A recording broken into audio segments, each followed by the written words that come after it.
Hi, it's Dan, and in this video I'm going to talk to you about, as a percentage, how much money should you be spending on marketing in your business.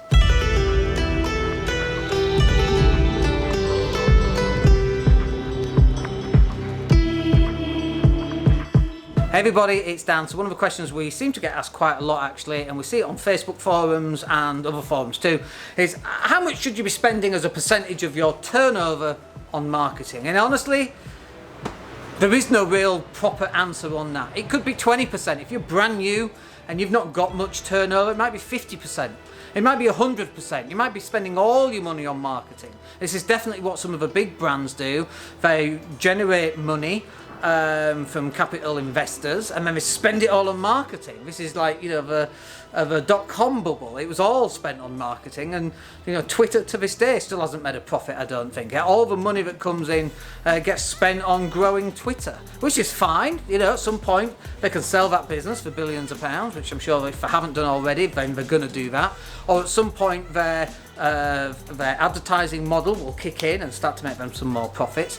But for you, the small business owner, how much of a percentage of your income should you even be spending? I mean, it just depends. If, like we say, if you're first starting out, how do you get clients to you? So first of all, you've got to make sure that people know who you are.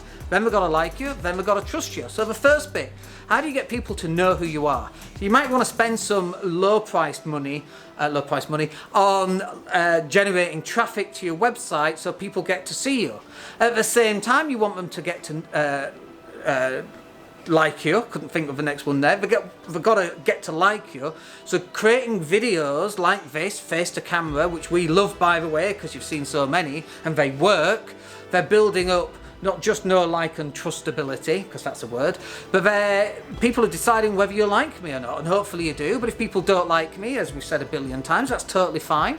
There are other marketers that might be more suitable for you, but that person will never waste my time on a strategy call because they already don't like me, which is wonderful. And those people that do like me, they can have the strategy calls because we can only do so many. It works really well. So understanding where you are in the cycle of your business. Are you at the start? Are you in the middle? Are you at the end? Are you looking to sell it, which is a different type of marketing altogether, right? Because you're not generating customer leads, you're generating buyer leads to buy the business in the first place. You can market specifically for that if that's what you want to do. So depending where you are in the cycle, like we would say 10% is stick a finger in the air, 10%, that will do. But that doesn't represent anybody's business. I have no idea what your business is and what it does, but you also want to be looking at not only how much money you're spending on your marketing as a percentage of the whole, you want to be looking at how much does it cost to get a visitor to your website. Is it 50 pence? Is it £1?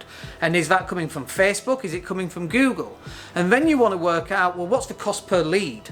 Well, and a lead, by the way, to get absolute clarity on this, a lead is something where someone either phones you up and asks for a price, clearly a lead, or they fill in a form and you've got their phone number and they've asked you to make contact in some way. That's a lead. So you want to understand what's the cost per lead. You might get 10 people on a website and one person signs up. It costs you £1 per visitor. So it costs you £10. Your cost per lead is £10 per lead. And then how many of those leads do you need to actually make a sale? So if you're getting 10 leads that cost you £10, so that's £100 in total, and you make a sale, the cost per sale is £100. Now, that might be cheap or it might be expensive depending on what you're doing. We were talking with somebody who sells conservatories earlier on today, and their profit margin is, a couple of grand, just like other people's, okay? So spending £100, £200, £300 on a sale is worth it if you're making £2 grand.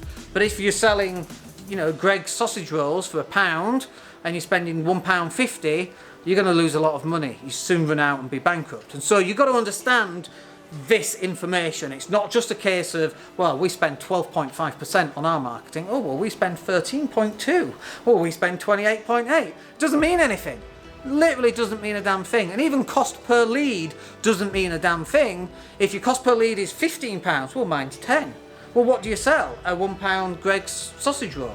Well, you're going to go bust then. Oh yeah, I didn't think about it. See, this is where you've got to get to in your marketing. You've got to start thinking cleverer, cleverer, because that's a word, about your marketing and your marketing spend, and understanding your cost per lead, your cost per visitor, your cost per sale, and then you can start to make proper grown-up marketing decisions about your business. If you want to understand how to do that a little bit more in your business, then just go click the link and come and speak to us.